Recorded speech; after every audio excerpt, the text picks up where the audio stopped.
So thank you, Vidya, for that kind introduction, and thank you all for coming.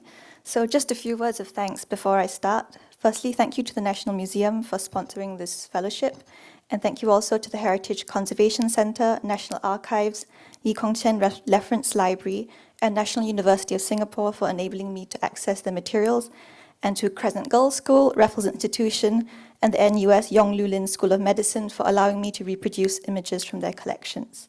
And again, thank you all for coming. So, Shakespeare in Singapore.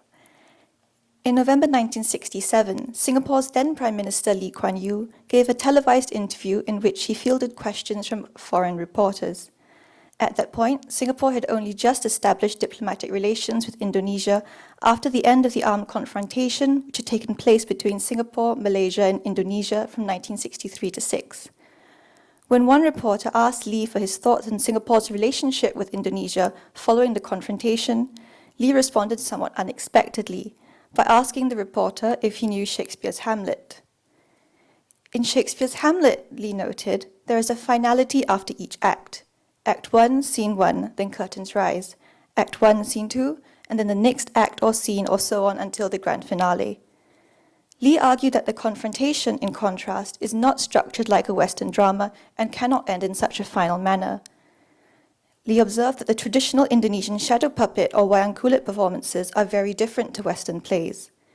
In a similar way, Lee implied, Singapore's ongoing drama with our southern neighbour will continue to evolve in ways that Western observers may not expect.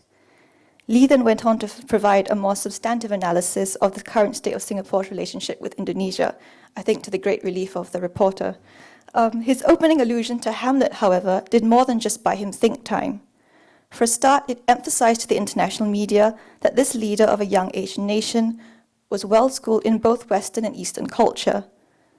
The comparison also subtly puts the reporter in his place, by insinuating that the Western cultural and diplomatic norms the reporter is familiar with do not apply in this part of the world. Lee implies that he, and not foreign observers, are best placed to comment on and manage local affairs. Lee's response is thus quite a dexterous one that serves his political agenda well. He is not the only Singaporean to use his knowledge of Shakespeare to good effect. Looking back over Singapore's archives, we can find a wide range of public figures employing Shakespeare to articulate their views about issues relevant to this nation. So, for instance, in 1972, when Parliament was debating how to develop the Singapore Armed Forces, then Member of Parliament Joseph Consentio outlined his vision for the ideal SAF officer by quoting a line from Shakespeare's Henry V, which, when paraphrased, said nothing so becomes a man as quietness and humility, though in war he should be like a tiger. The next year, when speaking to students at Swiss Cottage Secondary School, then Minister for Law and National Development E.W. Barker used Shakespeare's tragedy Othello to warn students of the need to make wise life decisions. Singapore Airlines also featured Shakespearean quotes in the advertising campaigns in the early 1970s, and references to Shakespeare recur across the local press.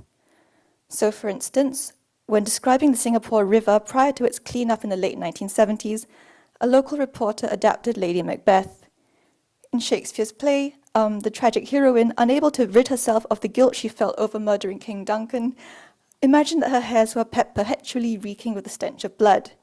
So where Lady Macbeth had lamented famously that all the perfumes of Arabia cannot sweeten her little hand, the Singapore Free Press decided to write that, as Shakespeare almost wrote, all the perfumes of Arabia will not sweeten this little river.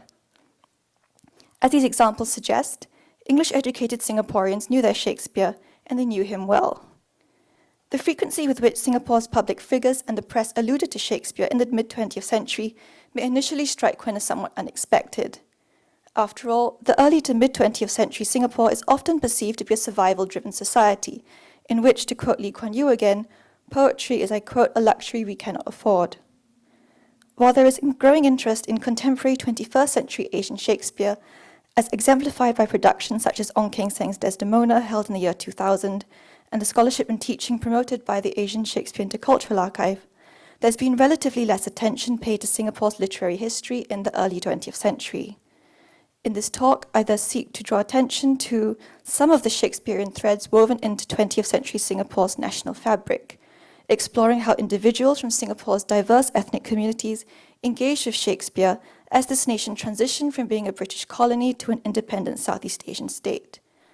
So I begin with an overview of Shakespeare's place in the English medium school system, exploring how and why Shakespeare was taught over the years, and using the museum's collection of textbooks to help illustrate this. Next, I look at school performances of Shakespeare to get a sense of how students and teachers adapted Shakespeare's text to better resonate with life in this Asian city. I then turn to consider how individuals from the Malay, Chinese, and Tamil-speaking communities engaged with this playwright, before concluding by looking at Shakespeare's role in the development of Singapore literature. So first, Shakespeare in English schools. In the absence of a professional English theatre scene, the main place young people in early 20th century Singapore could encounter Shakespeare's plays in English was within the colonial classroom. These English medium schools, such as St. Joseph's Institution, shown here, educated a limited number of students and were run either by the British government or private, often faith-based organizations, as was St. Joseph's. These schools typically recruited students from across Singapore's diverse ethnic communities, and thus provided an important platform for interracial mingling during this era. As with other British colonies, English schools in Singapore existed for a combination of pragmatic and ideological reasons. In practical terms, these schools equipped locals to fulfill the administrative needs of government and business. Ideologically, these institutions enabled the British to create a community familiar with, respectful of, and loyal to the British Empire, at least in theory. And Shakespeare was used to address both these educational aims. Firstly, studying Shakespeare was believed to enhance students' spoken and written English. In 1902, St. Joseph's Institution, which was then operating at Bras Basah Road, in buildings which now form the Singapore Art Museum, decided to, and I quote, improve upon their commercial curriculum. They did so by adding a Shakespeare course, which the principal believed would, and I quote, greatly improve the boys' English. The commercial class was a stream designed to equip youths for administrative employment, and the inclusion of a Shakespeare course suggests that this subject was similarly deemed to be useful in preparing students for the working world. So this textbook in the museum's collection, Book 3 of the New Method Malayan Reader series, gives us a sense of how Shakespeare could be used to aid language learning. Published in the 1940s, this reader features a prose version of the tale of Oberon and Titania, the fairies from Shakespeare's A Midsummer Night's Dream.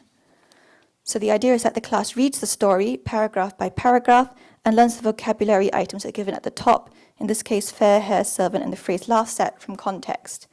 Within the story itself, as you can see, the vocabulary items are placed in bold to help students identify them. So in addition to helping improve students' English, Shakespeare was also used to help foster a sense of belonging to the British Empire. In the early 20th century, but the British valorized Shakespeare as a national hero, and this playwright featured strongly in the British quest to inculcate patriotism domestically and across the empire, including in Singapore. Another of the textbooks in the museum's collection, namely the Pupils class book of English history, demonstrates how Shakespeare was used to advance this patriotic agenda in class. So this particular book was owned by a student named Tan Hock Leong, who was enrolled in the Mercantile Institution, a private school in Queen Street in 1951. And you can see he's written his name on the cover, to Tan Hock right there. And within this textbook, Shakespeare is praised for being an exemplary patriot, a man who was very proud of England and who showed the noble deeds of his native land in some of his plays. Across the book, students are repeatedly asked to memorize Shakespearean passages that celebrate Britain, such as these lines from Richard II, which describe the country as a royal throne of kings, the sceptred isle, etc., etc. So writing about the English literature curriculum at Raffles Institution in the 1930s, the critics Philip Holden and Suzanne Chu have separately discerned the tendency for the subject to, in Chu's phrase, result in a colonization of students' imaginations. Texts such as the Pupils' Book of English History amply validate their conclusions, demonstrating that the intention to use English education to shore up the British Empire extended well beyond RI's literature classroom. Following Singapore's attainment of self-government in 1959, the ideological objectives of English education changed. Naturally, English schools no longer aim to cultivate allegiance to Britain. Nonetheless, for pragmatic reasons, Shakespeare remained an important figure in English schools. The Cambridge School Certificate exam, which was what the GCE, NA, and O-levels were then known as, featured a compulsory Shakespeare section. The government had chosen English as Singapore's lingua franca to enable its people to tap into global economic and technological networks, as well as to allow its multi-ethnic population to communicate in a relatively neutral language. Conscious that mastering the language could help their children get ahead in life, an ever-increasing number of parents sent their offspring to English schools. As had been the case in the colonial era, educators believed that studying English Lit would substantially help improve students' English language. So in 1969 to 70, students from Queenstown Secondary Technical School, who were found to be very weak in English, were asked to read literature instead of science in order to give them more opportunities to use their language. They were also given extra tuition in English language and literature. English literature was deemed to be useful in its own right too. So young people who wished to apply for a range of universities, scholarship, and job positions were often required to demonstrate that they had passed the subject at school certificate level. As Singapore's tertiary education sector was still developing, the government invested heavily in scholarships to send young people abroad for specialized training. Scholarship candidates had to meet the entry criteria set by Anglophone universities, which often required a mastery of English Lit, even for subjects that appeared to have very little to do with it. So, for instance, if in 1963 you wished to apply to study occupational therapy on a government scholarship to New Zealand, you would need to have passed English literature at school certificate level.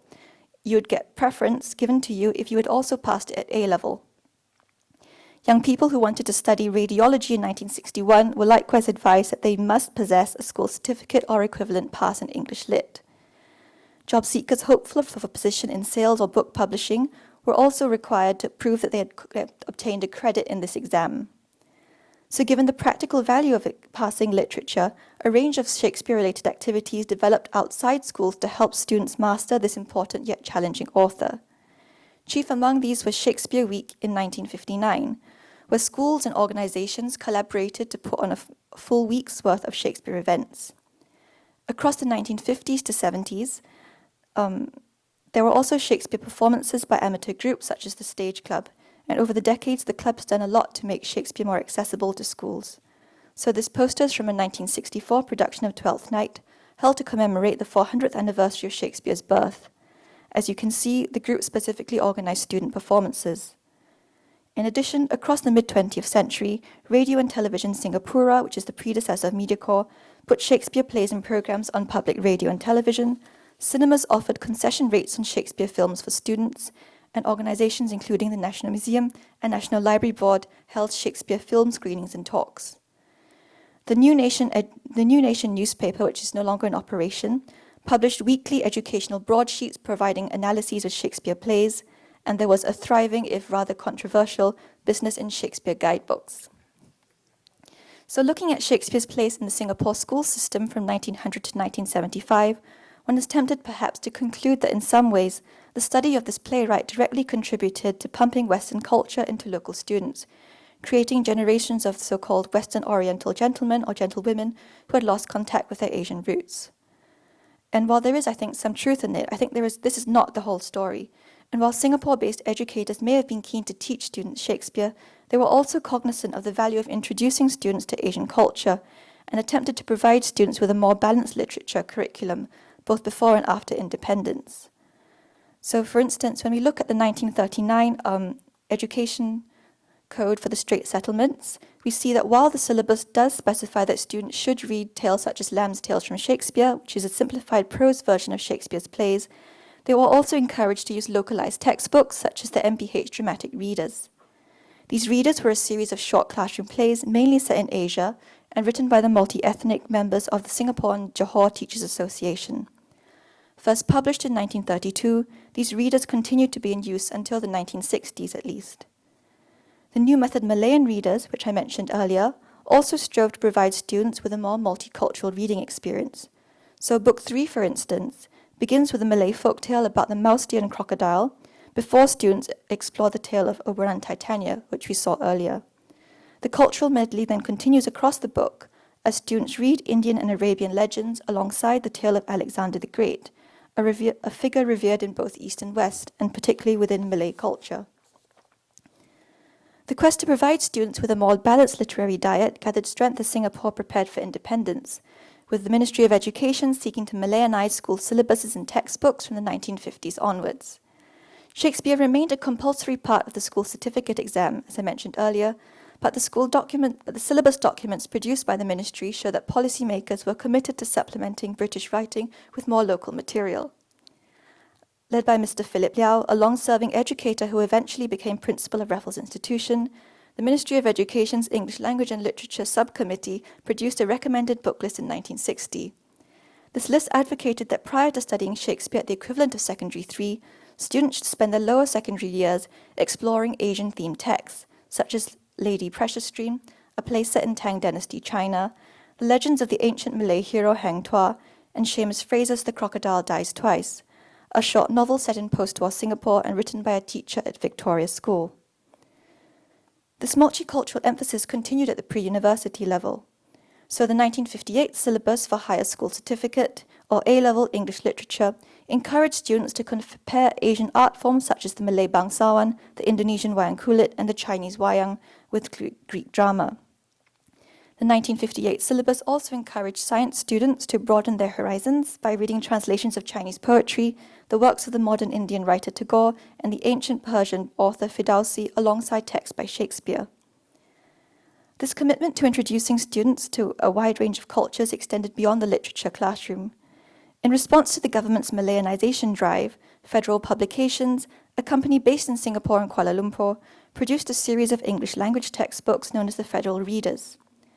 Book 9 features a simplified prose retelling of Shakespeare's Merchant of Venice, alongside a story by the pioneering Indian writer Dan Gopal Mukherjee and an extract from the diary of Jewish teenager Anne Frank. The collection also includes tales set in Indonesia, Poland, and America, testifying to the book's intention of creating an international learning experience for students. The ministry also briefly incorporated literature within the compulsory second language syllabus. So if you were a student in an English school taking Chinese as your second language, you would do Shakespeare in English lessons, and in Mandarin lessons you would do Wen Yan Wen. Although this didn't last very long because students in practice couldn't cope with it. So admittedly, despite these admirable efforts, neither the British nor Singaporean syllabuses and textbooks provided students with equal opportunities to explore Asian and European culture. The field of world literature remained developing, and correspondingly, the bulk of the school texts recommended across the period remained Western. Nonetheless, what these syllabuses and textbooks indicate is that both British and Singaporean educators tried to supplement students' exposure to Shakespeare with Asian-themed writing, long before the 21st century curricular reforms made Singapore literature a permanent part of the national syllabus. That said, while these documents give us an insight into what educators intended for their students, they do not show us what actually happened in the classroom. Then as now, schools were free to choose text from the recommended list, and it is unclear how many schools opted to teach Asian-themed texts alongside the prescribed Shakespeare ones. I therefore turned to school performances of Shakespeare to get a better sense of how students in Singapore engaged with the works of this English Renaissance playwright. So across the 20th century, teachers in Singapore schools used a wide range of strategies to help students engage with Shakespeare, with varied results. So this included asking students to paraphrase Shakespeare's text in their own words, which wasn't very popular, or asking them to visualize and discuss what was happening in a given scene. An especially popular activity was inviting students to act Shakespeare out. As a pedagogy, dramatization came highly recommended. In 1908, the UK-based English Association published a pamphlet titled The Teaching of Shakespeare in Schools, which recommended that students act Shakespeare out, because they believed that the living voice would give students a clue as to the meaning, and reading aloud would be the only way to ensure knowledge of the meter.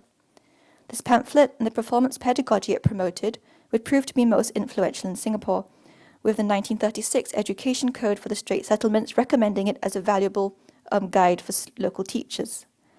Performing Shakespeare was an especially valuable experience for students in Singapore. Compared to their peers in Britain, with its long-established professional theatre scene, students here had relatively fewer opportunities to watch live Shakespeare plays. Students could sometimes watch Shakespeare productions by amateur theatrical groups, such as the Stage Club, as I mentioned earlier, or attend professional productions by touring companies. Such opportunities were, however, quite limited. In 1945, when the British Armed Forces arranged for a touring production of Hamlet starring Sir John Gielgud to visit the country, only 20 local undergraduates were admitted, and they were required to serve as ushers. Under such circumstances, the most effective way to ensure that students had the opportunity to watch a live Shakespeare performance was for students to produce one themselves. and so that is precisely what students did. From 1904 at least, students in Singapore schools kept on putting on Shakespeare's plays in schools. This became particularly popular from the 1950s onwards, and many schools put on productions, and this part of the talk I'll highlight just some of them. So the Raffles Players was a group of students from Raffles Institution and Raffles Girls' School, and they were especially keen on Shakespeare. From 1954 onwards, the group put on a Shakespeare play almost annually, and various pioneers participated in these productions during their school days. Mrs. Liana Tambaya, who is well known today for her social work and for helping special needs children, for instance, was the group's first female chairperson. Former Deputy Prime Minister Professors S. Jayakumar and the playwright Mrs. Stella Conn, author of Emily of Emerald Hill, were also part of the players. This photograph shows the cast of the 1958 production of Henry V by the Raffles Players. You can see Professor Jayakumar here, and Mrs. Stella Conn here, or Lim Singpo, as she was known in her school days, in the back row. So these productions, as you can sort of see from this photo, were quite large-scale affairs. By the 1970s, each school production at Raffles had approximately 200 to 300 players. These productions were also quite high profile and regularly attracted attention in the press, with the students even being interviewed on national radio or television at times. So in 1975, for instance, Katong Convent put on a production of Twelfth Night that was so well received they were invited to perform on national television. So from the records of these performances, students and teachers clearly went to considerable lengths to reconstruct the historical era the place was set in. Student performers were often dressed in historical costumes, and you can see here quite a few of the students are wearing Elizabethan-style ruffs around their necks. In this 1959 photograph of an unidentified Malayan school, which is probably a convent, but we're not sure, you can see that the students who are performing as male characters are dressed in the doublet and hose costumes popular in Shakespeare's time. And in this 1958 photograph, also of Henry V at Raffles, you can see them wearing medieval-style armour. And the school magazine reported that the students built about approximately 30 sets of armour out of aluminium for this production, so they kept themselves quite busy. Yeah. However, these performances were not always about local schools straightforwardly replicating Shakespearean culture.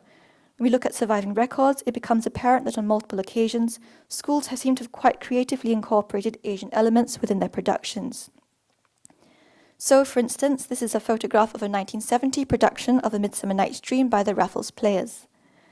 So, A Midsummer Night's Dream is set chiefly in the forest outside ancient Athens, and the sort of Grecian-style tunic the actress is wearing and the laurel wreath the actor has on suggest that the school was striving for historical accuracy. The painted backdrop visible behind the actors appears, at least to my eyes, to draw upon a different cultural tradition. If we look at the backdrop and then we look at contemporary Chinese landscape painting, you can see that the mountain is painted quite in the style similar to Chinese landscape painting, and the style of the tree in terms of the trunk and the position of the branches also quite resembles that you find in Chinese painting. And when we look at the photographs in the museum's collection, we can see that a similar type of background was being used sometimes by some of the Chinese opera troupes, as you can see here. So it seems that this is what the students were going for. However, that said, the school magazine does not explicitly comment on the background, and so we cannot know for certain if the students were deliberately trying to imitate Chinese painting in their work.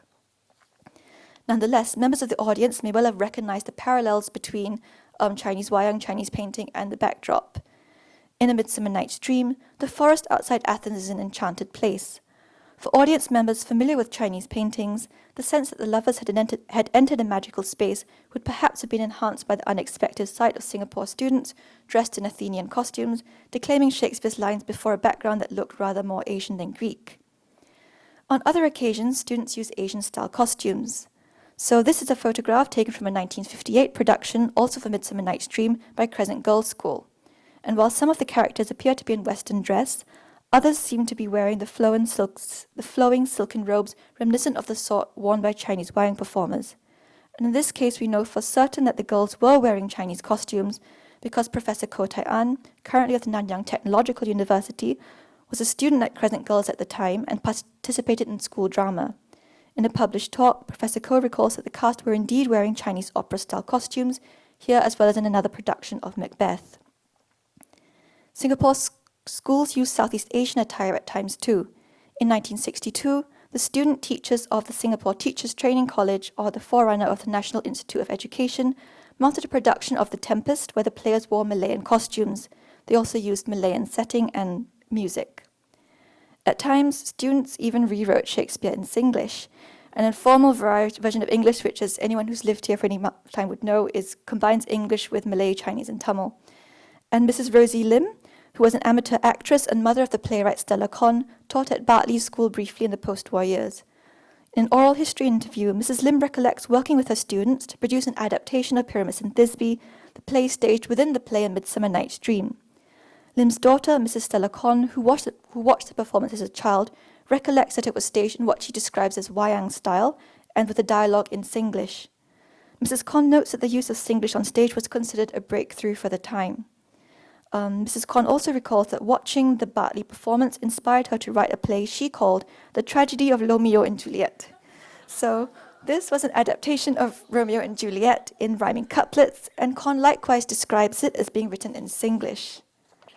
Her primary 6 class staged her adaptation in the Chinese wayang style for a school concert at Raffles Girls Primary School, and her oral history interview is freely available, so if you want to listen to her talk about it, it's available. Yeah. Through altering the backdrop, costumes, and language used in Shakespeare's plays, schools thus created could perhaps broadly be considered as early experiments in intercultural theatre. As defined by the performance critic Catherine Diamond, intercultural performances are productions that combine Western texts such as Greek or Shakespearean tragedies with Southeast Asian dance drama forms. Professional intercultural productions of Shakespeare by Singapore directors such as Ong Keng Seng developed from the late 20th century onwards. Based on records of 20th century school drama, it would appear that Singapore witnessed versions, in a loose sense, of intercultural Shakespeare somewhat earlier than this contemporary vogue for Asian Shakespeare. In different ways, these performances place the very English world Shakespeare is associated with in conversation with the varied cultures present in Singapore and achieve a range of effects. For one, the use of Asian costumes to stage Shakespeare could perhaps have made Shakespeare's plays easier to relate to, thereby helping the audience to appreciate how Shakespeare's themes are applicable to life here as well. Drawing points of equivalence between Asia and Europe would have been particularly valuable and innovative in the mid-20th century. One of colonialism's lingering effects was the perception that British culture was superior to its Asian counterpart, as captured in Victorian imperialist Thomas Babington Macaulay's infamous assertion in 1835 that a single shelf of a good European library was worth the whole native literature of India and Arabia. So using Asian elements to stage Shakespeare helps to correct this misperception by demonstrating that Asian culture was as worthy as being celebrated on stage as the internationally acclaimed works of Shakespeare. These cross-cultural performances, I suggest, would have provided young people here with a chance to develop an awareness of and pride in Asia's rich cultures, even as these same performances help students to become familiar with Western culture. These school productions hence contributed to ongoing efforts to help Singaporeans take pride in their Asian heritage, which was an especially important project during Singapore's early years when this nation was still developing a sense of cultural confidence. Where 20th century English-educated Singaporeans are more commonly accused of being a deculturalized group whose Asian physical appearance contrasted with their Western ways of thinking, these performances suggest that this community retained an Asian core, which schools were keen to champion and bring back into view. The drive to localize Shakespeare existed beyond the English-speaking sphere. In the next section of the talk, I'll explore how Singapore's Malay, Chinese, and Tamil-speaking communities forged connections between East and West. So first, Malay Shakespeare. The bangsawan or Malay opera, shown here, was a hugely popular form of entertainment in 20th century Singapore and Malaysia. In Singapore, this form would decline in the later 20th century with the rise of television. These groups put on a wide range of productions, and their stories came from a wide range of sources, including Malay or Arab legends, Chinese romances, and also Shakespeare plays. The bangsawan Shakespeare thus represents the most common form of vernacular Shakespeare in early 20th century Singapore. Where the productions of Shakespeare put on by students in English schools largely retained Shakespeare's plot, the bangsawan companies took considerable liberties with the text. As outlined by Tan Soi Beng in her excellent monograph on the subject, bangsawan groups did not use fixed scripts. Instead, the troupe agreed on an overall storyline and set of scenes known as babak, and freely improvised in Malay as they went along, often adding lots of comic moments. For a start, sometimes they'd alter the characters' names. So Hamlet, who was the very serious tragic hero of a very serious play, was sometimes renamed Omelette. They'd also rework or remove parts of the plot to suit the broader Bangsawan tradition. So in Hamlet, for instance, Hamlet as a tragic hero dies in the end. He has to, even though he is essentially a good character, because the genre of Western tragedy requires that the tragic hero must suffer terribly. However, this clashes with the Bangsawan tradition, which holds that good must be allowed to triumph over evil. And so as a way of reconciling the two competing traditions, in some but not all Malay versions of Hamlet, the plot would be reworked, so that although Hamlet is still poisoned, as per Shakespeare, he manages to somehow crawl off stage, get himself to a witch doctor, who then gives him some herbs to save his life, and he then lives happily ever after, thereby ensuring that the Bangsawan principle of good triumphing over evil is allowed to prevail as well. The Bangsawan troops could also add a good number of mini performances or extra turns between the scenes. These could take the forms of sketches, dances, songs, or short skits inspired by the local community. The actors you'd see on stage could come from a wide range of places, and Tan has documented finding Malay, Filipino, Eurasian, Indian, Chinese, Indonesian, and Arab members, and those are just what she could find when she did her study.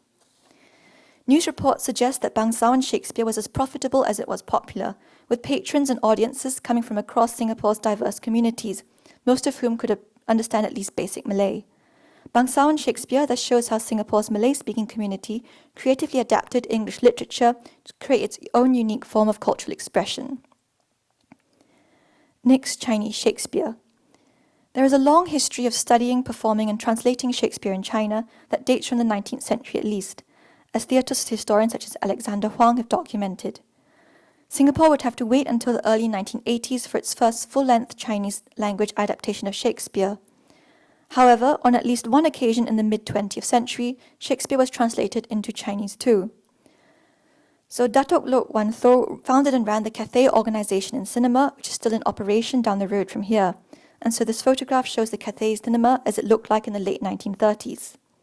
In 1948, Datuk Lok, or Mr. Lok as he was then known, opted to screen Laurence Olivier's Hamlet, using posters such as this one in the museum's collection to advertise the film.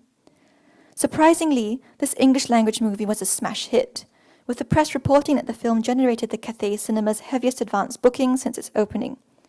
This was somewhat unexpected because English remained a minority language in mid-20th century Singapore, and when they had tried screening Olivier's Henry V the year before, it had not been a success. News reports suggest an intriguing reason for the success of this film, namely Chinese subtitles. Mr. Lok had engaged someone called Mr. Lau Shengyan, who had studied at St. Paul's College in Hong Kong to produce these. What Mr. Lau did was he etched a Chinese translation of the film's dialogue onto 250 glass slides that had been painted black with Chinese ink, and slides were then projected onto the stage.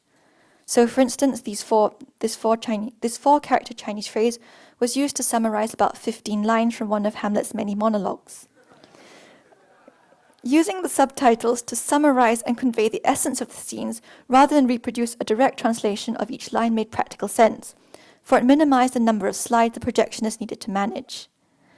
While we are quite accustomed to using subtitles to help us gain access to foreign language films such as Parasite today, in the 1940s, this was deemed to be a feature unique in Singapore film history, a pioneering move that underscores how the promotion of culture and the pursuit of profit need not always be mutually exclusive. So next, Tamil Shakespeare. So communities in India had been engaging with Shakespeare since the 19th century, and the rich tradition of Indian Shakespeare continues today, as explored by critics such as Harishan Poonan Trivedi. In the 1960s, Tamil artists based in Singapore contributed to this field too. P. Krishnan is a cultural medallion winner and Tamil literary pioneer. In addition to publishing numerous Tamil short stories, in 1961, Krishnan also produced a translation of Macbeth in Tamil, which was then broadcast on Radio Singapura. He later published a full translation of the play in literary Tamil in 1996, and this was then staged in the year 2000. Another cultural medallion winner, S. Varathan, also contributed to the Tamil Shakespeare scene. S. Varathan is a founding member of the Singapore Rational Dramatic Troupe, a Tamil theatre group founded in 1955. In 1963, the troupe mounted a Tamil language version of Romeo and Juliet and held it at Gunning Singh School Hall, and you've got some photographs from this production on the screen. The troupe also produced a souvenir booklet to commemorate the occasion, featuring a foreword by then Minister for Culture S. Rajaratnam. In his foreword, Rajaratnam declares that such productions will undoubtedly help in promoting better understanding between the various races. And the manner in which the booklet itself was produced reveals that the production was indeed trying to cross cultural borders. Both Rajaratnam's foreword and considerable sections of the booklet are bilingual, published in both Tamil and English. Now, if the intended audience for the production had been wholly Tamil-speaking, the English sections would have been entirely unnecessary. The presence of the dual English-Tamil text in the booklet suggests that the performance was twofold, and served to bring Shakespeare to the Tamil-speaking community on one hand, but also to enable English-speaking individuals from diverse backgrounds to access Tamil theatre. The sense of the production's consciously cross-cultural nature also comes across from the letters and adverts within the booklet, which include contributions by local Indian Muslims, Chinese businesses, and cultural groups in Madras. The booklet, therefore, indicates that the performance did indeed seek to cross cultural borders, vindicating Rajaratnam's statement about the power of theatre in the foreword. So last but not least, Singapore literature.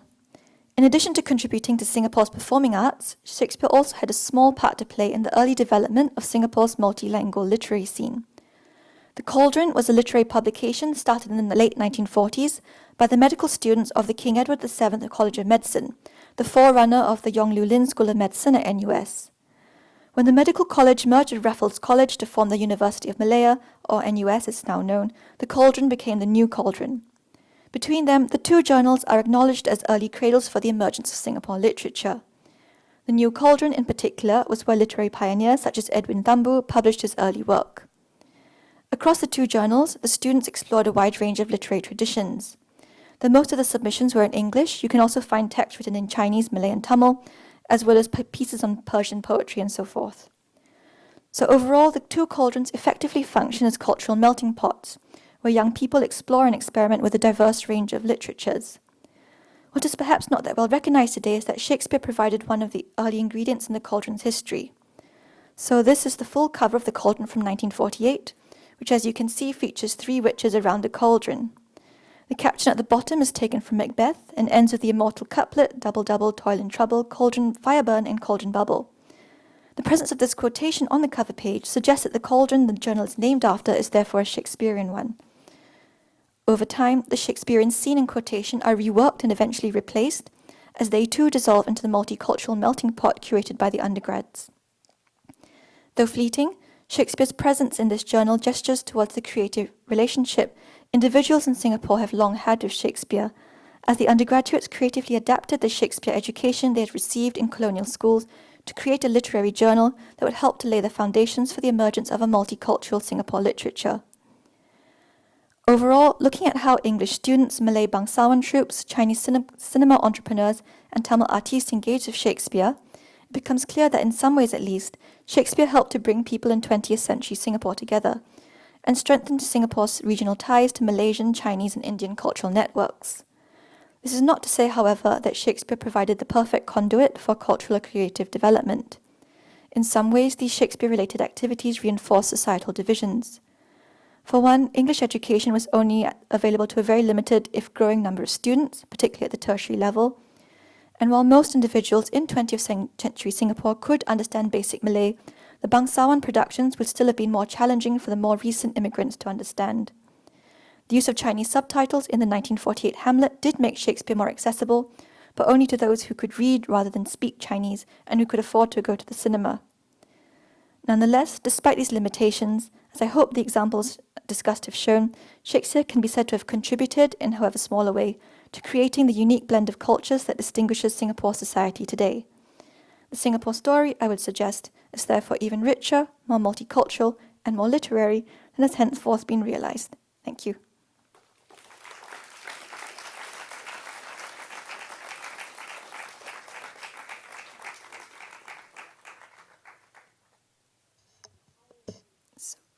If anyone has any questions, I will bravely attempt to answer them.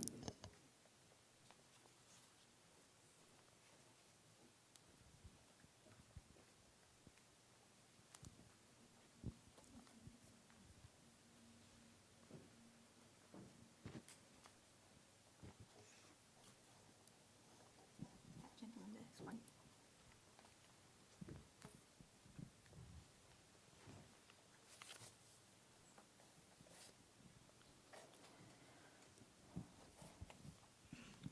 Hi, thank you. This was a really fascinating talk. I'm wondering, do we know anything about the role of Shakespeare in, vernacular language schools and universities? I mean, and also in vernacular literatures. I mean, did like adaptation? You talked about the playwrights in Chinese, Malay, and Tamil, but I'm wondering if that. If we know anything about the fiction and poetry writers as well. Yeah, they did. They did translate Shakespeare into Malay, and there is at least one copy of a Malay version of Julius Caesar done for schools, and it's owned by a teacher in a Malay school in Singapore. So yes, that was happening. We don't know if it was actually used in the classroom, but he certainly owned it and used it in the school library. In terms of within the Chinese community, Nanta used to run Shakespeare courses and English literature, and although I think they did actually do it in English. So if you're in a Chinese school and you wish to go to university, you would do a sort of bridging course at the higher school certificate level, and you would do an exam that would prepare you for that. And then you can go and do it at Nanta. Yeah.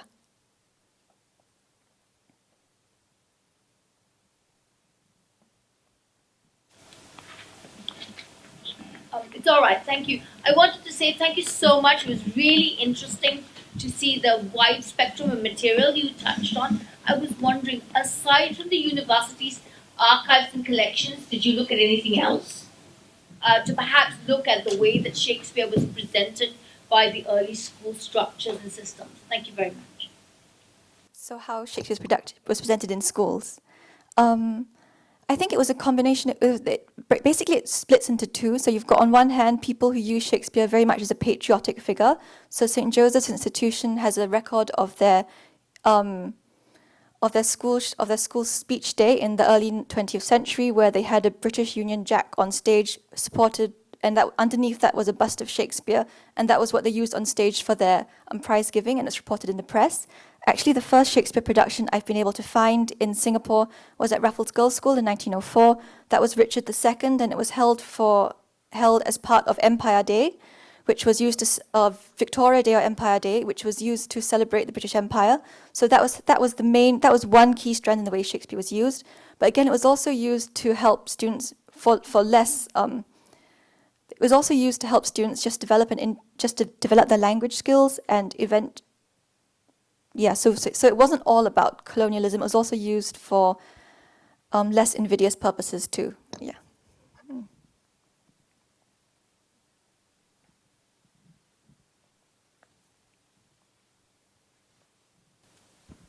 Hi, sorry, can I ask, what is the earliest non-school production of a Shakespeare play that you managed to uncover in Singapore?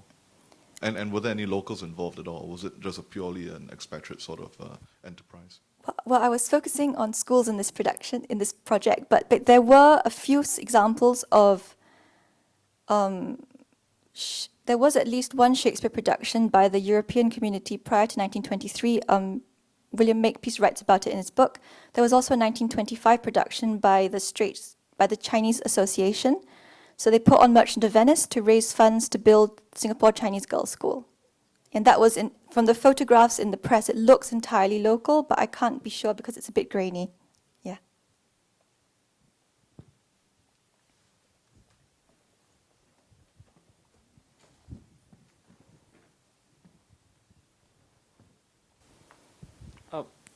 Thanks for a great talk, Emily. Maybe I can frame my question by asking you to reflect on the broader philosophy of education in the 75 years that you've covered. 75 years is a long time, and when did education become, as you were saying, an indoctrination of empire, a instrument of colonization? And in a way, learning English itself is a tool of empire, right? It's and that itself is, as you said, invidious. But at what point, right, is it 1965 or before that, when education itself became a tool for independence and nationalism and post-colonialism, right? And what part did Shakespeare play in that, right, in crafting a modern national stage? Because, I mean, in a way, you talked about Henry V, right? Henry V is a great case, right? Whether it's a celebration of empire, it's a celebration of the English realm, or if it's a critique of it, right? So were any of Shakespeare's plays used for either a tool for colonialism or a tool for post-colonialism and independence? Thanks. In terms of what education was used for, I think the full history of education in Singapore has yet to be written. Quite a lot of documents are still only recently been declassified. But what I can say is that I think it was a lot less pro-colonial than you might think early on. So, for instance, already in the 1930s, you can get so there's a very long-standing educator at Katong Convent, Mrs. Marie Bong, who did a lot to teach in this country. And her father was named Mr. Percival Frank Aruzu. He's Eurasian. And in the 1930s, he taught at Outram School. And what he would do is he would get his students, who are then primary school students, to perform Shakespeare. So they do Merchant of Venice.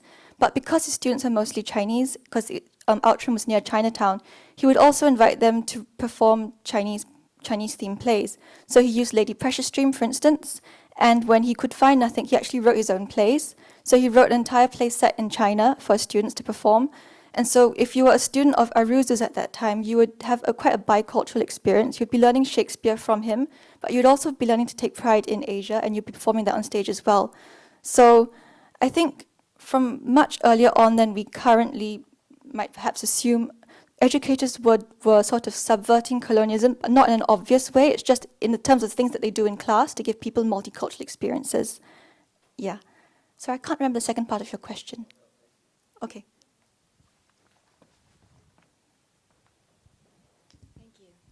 I have a question about the Merchant of Venice. You've mentioned it several times. You said that the Chinese players said it just now, and in my personal research, I actually found out that the Merchant of Venice was likely the first Shakespeare actually performed in China as well. I don't know whether you have also come across that.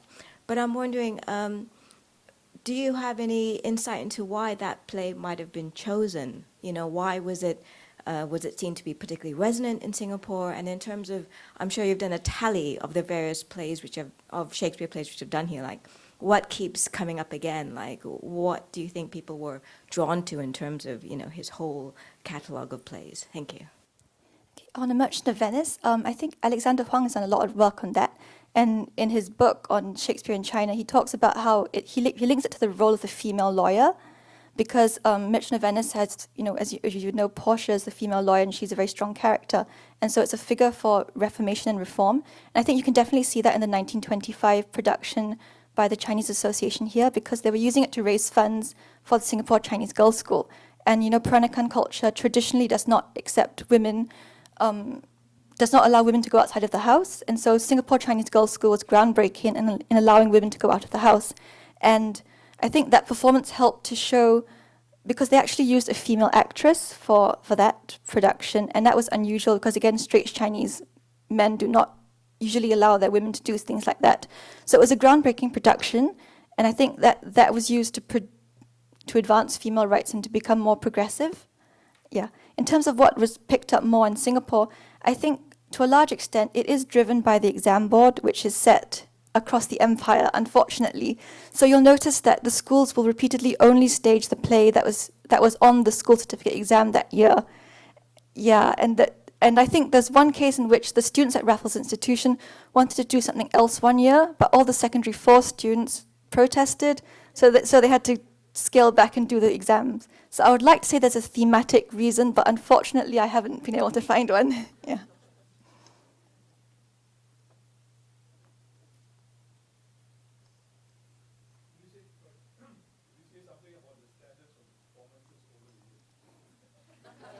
That's a very judgmental thing to say, but I think what I've seen, they put in a lot of effort, and they really tried really hard to build quite creative sets and backdrops and costumes.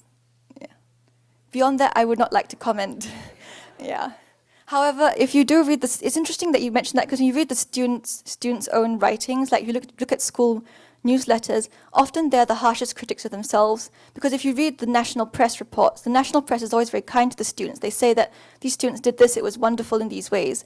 Then you go and read the school magazines, and you read reviews by their fellow schoolmates, and they're often quite harsh. And they say things like, in this production it was terrible, I could see the students behindhand, they're sticking their heads out, Lady Macbeth wasn't serious, I didn't like it, and all that. So you get a very different view if you look at what the students say about themselves and what the national press says about them.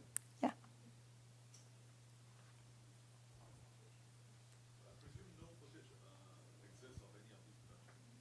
Not as far as I've been able to find, but there may be in private collections if, yeah.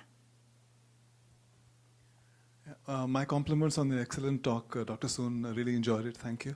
I was just wondering what prompted you or inspired you to choose this subject? Well, my PhD was in early modern literature and how Asia is represented in there. So this is sort of the opposite. It's not Asia in early modern English lit. It's early modern English lit in Asia. Yeah. So.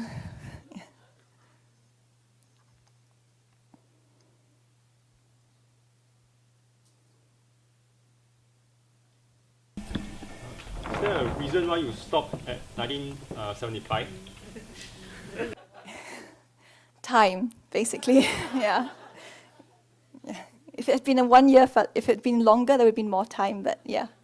And I think the museum's collection of books is really rich in the colonial era, and there hasn't been much work done on the colonial material, so that was one reason why for focusing on that period.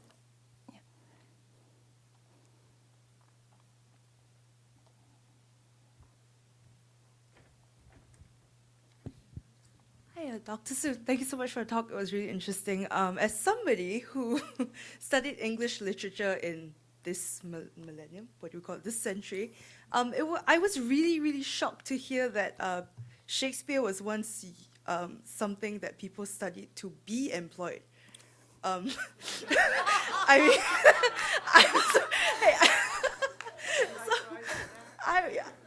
so I wonder if you could speak a little bit more about that, and perhaps maybe also why that has changed so much where we are now.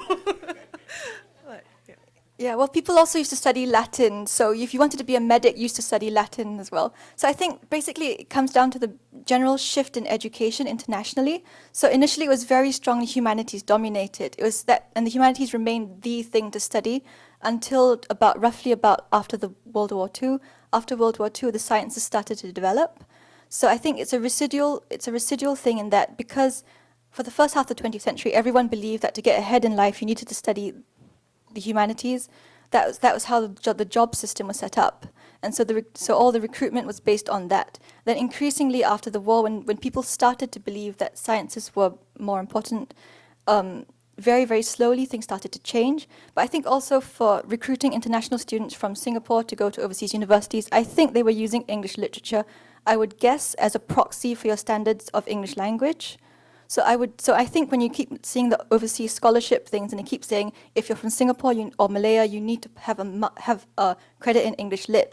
What they're actually saying is we need to prove that you can manage in English. I would guess, although I haven't found documentary evidence of that. Yeah.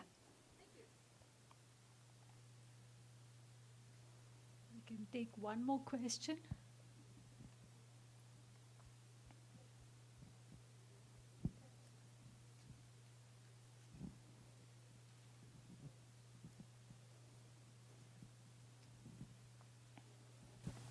I've actually got two questions. One, I've heard that the first time Shakespeare was actually studied in an English curriculum was in India as part of the colonial education scheme, and I'm wondering if you could expand on that and how it transfers to Singapore. And your description of omelette was so fascinating that I'd like to know more details about how other Shakespeare plays were adapted for Bangsawan. Okay, so on how it's taught in India, I think so the British were in India a lot earlier than Singapore, and initially they kept wanting to inculcate Western values amongst the Indian population, and so Shakespeare was really used as a tool of colonialism. However, that had the unintended effect of creating a lot more nationalists, and in India you get a lot of cases in which people rewrite Shakespeare, or they write quite strongly worded arguments about why Indian writers are better than Shakespeare, and they use it to. So that was happening, and if you're a colonial ruler, you would not like that sort of thing. And so when they came to Singapore a bit later, they decided to limit the amount of English education that was available here to avoid some of the problems that they'd experienced in India. So initially, that's also another reason why Singapore initially didn't have that much English education. They were very careful to limit it only to what they needed, only to the number of people they needed to have in their offices. Yeah, and in terms of the other ways in which the Bangsawan adapted things, there's one performance in which Ophelia was dressed in a pink tutu, which is quite interesting, and then sometimes it gets quite racist actually, because they would like to do sketches based on the local community. So they would have on stage, they like to make fun of the jagas or watchmen. So in Hamlet, you get the scenes where they go to the graveyard. There would always be a jaga at the graveyard looking after the graves, and it would usually be racialized. And then they would make fun of that individual. Yeah, they would also make fun of the British police, unsurprisingly. So that happens quite a lot too. And I think Judy Ick and Nurul Fahana Low in Malaysia have done a lot of work on this and how it's used to subvert colonialism in those countries. Yeah.